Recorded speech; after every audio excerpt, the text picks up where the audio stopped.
J'ai toujours été quelqu'un qui aimait se coucher tard et que se lever le matin, c'était à quelque part un peu un fardeau. Mais récemment, tout ça a complètement changé, au point où même en vacances, je me mets un alarme volontairement et je me réveille le matin avec plein d'énergie, prête à attaquer ma journée. Comment j'ai fait ça? Bien, j'ai changé 3 habitudes et c'est bien évidemment les 3 habitudes que je vais te partager dans la vidéo d'aujourd'hui. Pour que toi aussi, tu puisses te lever sans snoozer, sans être fatigué et surtout avec plein d'énergie. Et petit PS, la 3e habitude, c'est la plus puissante et c'est probablement une que j'entends jamais parler dans les vidéos en lien avec le sommeil. Pour ceux qui ne me connaissent pas, mon nom c'est Hugo Le Cavalier, je suis naturopathe et étudiant en psychologie. Alright, mon truc numéro 1, c'est que j'ai ajouté un supplément qui s'appelle l'Ortho Sleep pour m'aider à rebalancer mon rythme circadien. Il y a quelques semaines, j'avais plus de difficultés avec mon sommeil, comme quoi ça arrive à tout le monde. J'avais plus de difficultés parce qu'on a fait beaucoup de changements récemment dans l'entreprise et ça a augmenté ma charge de travail et ma charge mentale. Ce qui fait en sorte que j'arrivais un peu le soir, puis là, j'étais comme ben trop activé, donc système nerveux trop activé, j'avais de la difficulté à m'endormir, je dormais moins. Puis là, un moment donné, je me suis dit, OK, time out, c'est comme on continue, on laisse pas ça aller. Hein? Première affaire que j'ai fait, c'est que je me suis dit sur quoi je suis plugué. Donc, mon système nerveux qui est bien trop activé, il y a des affaires qui sont pluguées dessus. C'est quoi ces affaires-là? Il faut que je les trouve, il faut que je déplogue. Un coup, je vais avoir déplogué, je vais déjà en premier lieu m'avoir grandement aidé. J'ai pris un papier, un crayon, et j'ai marqué tout, mes affaires, que j'étais comme, ah, il y aurait ça à faire, puis là, il y a ça à faire, puis là, il faut que je fasse ça aussi. Puis là, avant telle date, il faut que je fasse ça. Puis là, tac, tac, tac, tac, tac, tout sur une feuille. Et après ça, je me suis dit, mets ça à l'horaire. Je veux toutes les voir. Ces affaires-là que tu as mis sur la feuille, Hugo, là, tu me mets ça dans l'horaire, puis je veux les voir. C'est pas comme moi, on va faire ça maintenant. Non. À l'horaire, je veux les voir. Excellent. J'ai mis ça à l'horaire. Tac, tac, tac. Good. Déjà là, on venait pas mal de me déloader de pas mal d'activation du système nerveux. Ensuite, je me suis dit, OK, là, mon rythme circadien est un peu débalancé à ce point, vu que justement, je me couche un peu plus tard. Là, je me levais un micro peu plus tard des fois non. C'était comme un peu flou. Puis là, j'étais comme, OK, pour le rebalancer, numéro 1, ben, je vais me lever en même heure tous les jours, même les jours du week-end. Je vais faire la même chose avec, mettons, alors je me couche, mettons que ce soit en semaine ou en week-end. Après que je me levais le matin, j'étudiais un 50 minutes à 1 heure, puis ensuite j'allais prendre une marche au soleil. On le sait que c'est super important, la lumière du jour pour rebalancer et maintenir un bon rythme circadien bien balancé. Donc ça, c'est une autre chose que j'ai fait. Et le troisième point, c'est que j'ai pris OrthoSleep pour forcer que je m'endorme le soir pour rebalancer. Donc, à titre indicatif, c'est pas un supplément que je compte prendre toute ma vie. C'est un supplément qui a été utile dans cette phase-là pour justement avoir l'effet que je voulais, qui était de rebalancer ça et de m'endormir un petit peu plus tôt le soir. C'est ce que j'ai fait. Et tous ces moves-là ont été un gros game changer pour moi. Je me suis mis à vraiment avoir une bonne constance sur mes heures de sommeil. Je me réveillais le matin, je me sentais bien. Beaucoup plus d'énergie aussi pendant mes journées. Ça, c'est un enjeu que je voulais régler. En après-midi, ça commençait à crasher un peu, mais depuis que j'ai fait ces moves-là, ça s'est grandement amélioré. Donc, mon premier truc pour toi, ça serait de te coucher aux mêmes heures et te réveiller aux mêmes heures 7 jours semaine. Et si tu as des petits écarts à l'heure où tu te couches ou tu te lèves, essaye de ne pas dépasser 90 minutes par rapport à ton baseline habituel, probablement en semaine. Et là, tu vas me dire, ouais, mais Hugo, ça prend quand même de la discipline de faire ça. De comme à tous les jours, même le week-end, on aimerait ça dormir. Ben, tu vas comprendre au point numéro 3 pourquoi c'est plus facile qu'on le pense. Alright, mon truc numéro 2, c'est pas vraiment un truc, je suis désolé. C'est plus une preuve à l'appui par rapport à hey, les moves que j'ai faits là m'ont aidé à avoir un meilleur sommeil.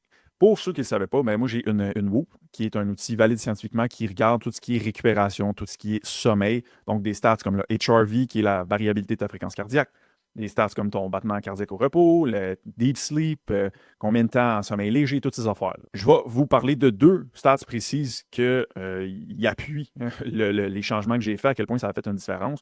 La première donnée, c'est le HRV, qui est la variabilité de la fréquence cardiaque, qui est un bon indicateur de à quel point ton système nerveux sympathique ou parasympathique est activé. Plus le HRV est haut, plus ça veut dire, surtout plus il augmente, plus c'est signe que tu récupères bien, plus il diminue, ben, ta récupération va être un peu moins bonne, plus le chiffre est bas, tu peux être capable de tolérer moins de stress étant physique, psychologique, whatever. Et l'autre stat, c'est la performance du sommeil. Fait que à quel point j'ai eu du sommeil par rapport à mes besoins. Et mes besoins sont calculés selon mes dettes de sommeil. Les autres nuits sont calculées en fonction des efforts que j'ai en journée. Bref, tout ça est calculé dans la Whoop. Donc, qu'est-ce que mes changements, que je t'ai parlé au point numéro 1, ont donné? Eh bien, premièrement, j'ai les chiffres devant moi. Avant mes changements, mon HRV tournait autour de 60 à 62 de moyenne. Après, il est monté à 71, donc une augmentation de 18%. Et dans les 2 dernières semaines, je suis même rendu à 75, j'ai eu des 82. Puis il y en a pour qui vont écouter ça, qui ont une mot, puis j'en ai en tête, c'est comme moi, j'ai des 135, c'est comme oui, vous êtes des hosties de machines.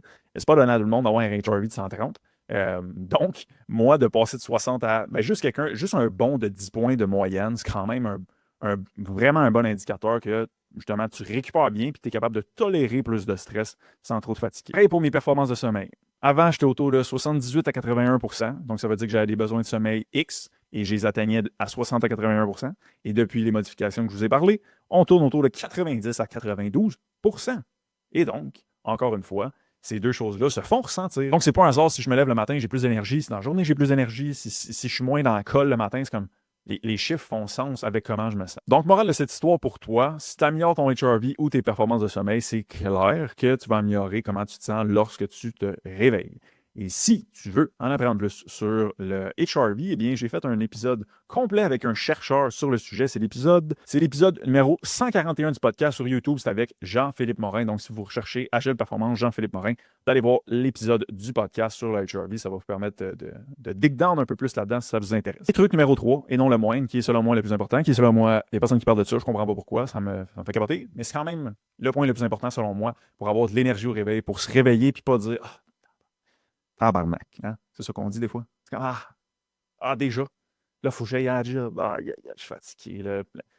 Il y a un truc incroyable pour sortir de ce feeling. Le truc-là, pour moi, il était là quand même depuis un bon bout, mais pas aussi puissant qu'actuellement. Dans la dernière année, il est encore plus puissant, mais là, je sens vraiment que tous les morceaux du casse-tête sont bien en place. Je peux vous dire que c'est grâce à ça que je peux me lever plus tôt, mettre une alarme le week-end, mettre une alarme en vacances, puis comme avoir de l'énergie pour avoir hâte d'attaquer mes journées.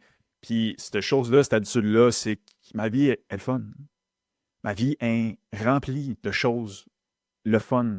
Ma vie est remplie de défis que j'ai moi-même choisis parce que je me suis moi-même mis des buts, puis des projets, puis des passions, puis tout ça. J'ai des projets, j'ai des passions, puis à tous les jours, je me lève, j'attaque ça. J'essaie d'avancer, faire du mouvement vers ces choses-là. Parce que les raisons pour lesquelles tu te lèves le matin vont affecter directement ta drive et ton énergie du matin. On ne peut pas se mettre la tête dans le sable, les yeux je ne sais pas où, en se disant « Moi, j'haïs ma job, j'ai pas trop de passion d'affaires de même, j'ai quelques amis, relations correctes, penser qu'il faudrait qu'on ait envie, nous autres, de se lever le matin comme morning sunshine. By the way, moi, je ne suis pas un morning sunshine, j'ai 21 d'extroversion sur 100 percentiles. Vous comprenez que moi, les émotions positives, je ne suis pas bien sensible à ça.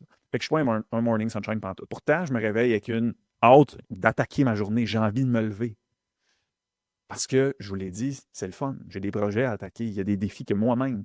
C'est pas comme des défis que c'est comme pourquoi tout ça m'arrive. Non, non, non. C'est comme moi, j'ai un but, je m'attends à ce qu'il y ait des défis. Je me suis auto-imposé ça parce que ça me tente d'attaquer ce but-là et d'atteindre ce but-là. Donc, moi, quand je me lève le matin, c'est pour attaquer des projets, pour avancer des projets qui me font triper, comme HL Performance, qui est plus vraiment HL Performance. On s'en vient là et on vous annonce ça bientôt. Là. 1, il y a ça.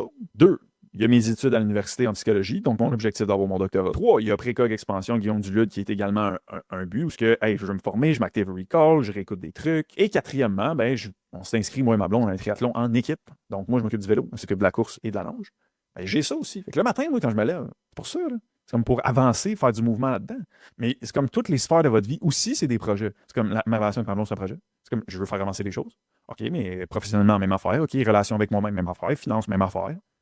Quand je me lève le matin, c'est pour faire avancer toutes mes sphères à moi, pour plus de satisfaction dans ma vie. Donc, ça me tente de me lever définitivement.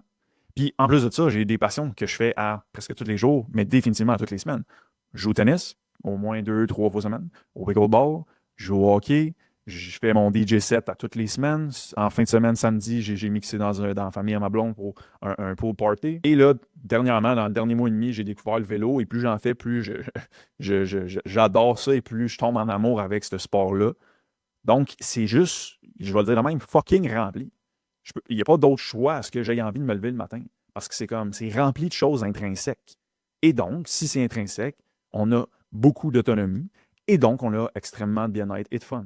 Donc, c'est clair que j'ai de l'énergie pour me lever le matin quand ma vie est designée comme ça. Donc, voilà le truc numéro 3. Si tu veux avoir de l'énergie le matin, ça te prend un upgrade dans ta vie. Ça te prend un upgrade de fun dans ta vie. Ça te prend un upgrade de projets qui font du sens pour toi puis pour personne d'autre. Et ça te prend un upgrade de passion qui te nourrissent toi. Et encore une fois, petite nuance à apporter. Ça veut pas dire que quand tu vas avoir ça, tu vas te lever chaque matin comme « Hey, 10 sur 10, motivé, tout est cool ». Non.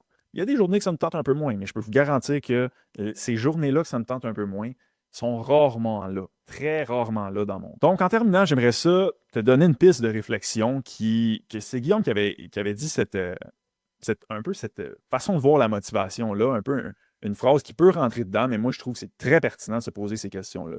Et c'est la suite. Les raisons qui font que quitter votre lit et entamer votre journée est une bonne décision, même si vous ne ressentez pas de motivation. Ça pourrait être une définition de la motivation. Donc, je répète, la motivation, ça pourrait être, comme définition, en fait, c'est une définition alternative, je peux dire.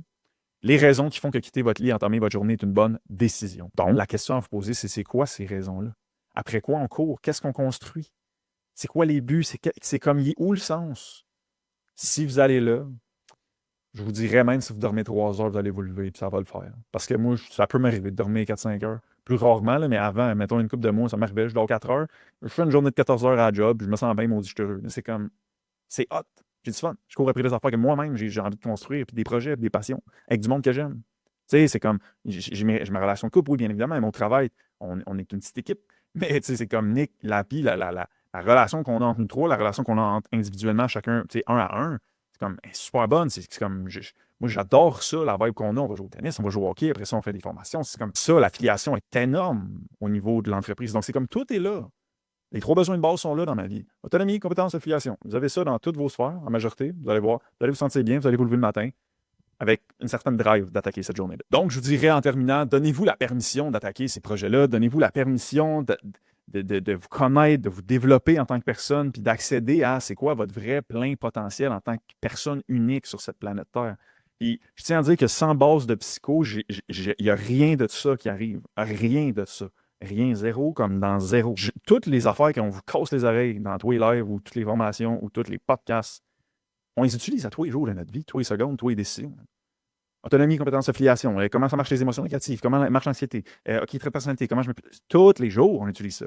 Sans cette maîtrise fine-là, j'ai pas ça. Donc, encore une fois, je vous recommanderai jamais assez de maîtriser ces 3 piliers-là pour avoir un upgrade complètement insignifiant de votre vie. Et par le fait même, vous allez voir que toutes les autres sphères à côté vont s'améliorer, dont le sommeil, dont votre nutrition, dont le gym, dont whatever ce que vous allez avoir envie d'améliorer. Donc voilà les 3 trucs qui m'ont permis de me lever tôt avec énergie et tout ça sans snoozer. Donc le numéro 1, rebalancer mon rythme circadien. Numéro 2, suivre mes stats de récupération, plus précisément le HRV et ma performance en sommeil. Encore une fois, si jamais vous n'avez pas écouté l'épisode avec Jean-Philippe Morin sur le HRV, épisode numéro 141. Et le dernier truc, c'est que j'ai rempli ma vie de projets et de passions qui sont intrinsèques pour moi. Et donc, la drive d'attaquer mes journées est là à tous les jours. Donc, voilà pour l'épisode de cette semaine, en espérant que vous avez apprécié ce premier épisode-là. Retour de mes vacances. Je vous avais dit peut-être je vais vous annoncer de quoi. Non, ça ne serait pas aujourd'hui. La semaine prochaine, oui, par exemple, je vous le promets. De quoi de cool pour ceux qui aiment les podcasts, qui sont là depuis un bout, ou juste ceux qui viennent d'arriver qui aiment les podcasts. De quoi de cool. La semaine prochaine, je vous promets, je vous le dis, je vais attendre un peu. Donc, merci pour votre écoute encore une fois cette semaine et on se revoit mercredi prochain, 5h. Bye!